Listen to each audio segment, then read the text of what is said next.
Like Andrew Carnegie, Herb Keeler, one of the founders of Southwest Airlines, is a great example of a seller of ideas. He was a lawyer in San Antonio, Texas, when Roland King, the creator of an idea, asked for his help in finding a new airline. Roland King was an inventive advisor. As a side business, he ran an unprofitable air charter service between small Texas cities.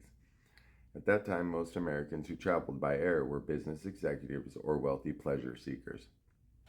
King was frustrated when he wanted to fly from one city in Texas to another. He could never get a seat on an airline that currently flew those routes. And besides, prices were too high. He recognized the need to create an airline that would fly just between the three biggest cities in the state. King knew his little airline wasn't up to the task, so he decided to start one. He put together a feasibility study and business plan. He raised $100,000 and then went to Herb Keller, his lawyer, to arrange for the necessary paperwork to create American Southwest Co., later Southwest American Company. Although Keeler was the first skeptical, he worked with King to gain additional capital and some political support. On February 20th, 1968, the Texas Aeronautics Commission approved Southwest's petition to fly between the three cities. However, on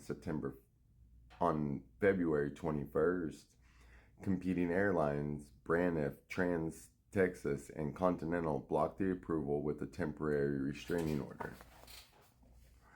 Keeler had enthusiasm for the airline ignited by the efforts to quash it, but his litigation skills to work, the competition argued that Texas didn't need a new carrier. It took a 3.5-year legal battle, including 3 trips to 3 courts, for Southwest to prove otherwise and to gain the necessary permissions to start operating.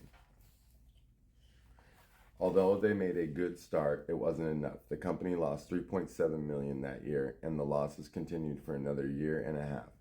Southwest was trying to keep costs down and attract customers without compromising its original goal. By the time Keeler had become so enthralled with the concept that he gave up his law practice to run Southwest. His aim was to make Southwest the airlines of choice in the market it served.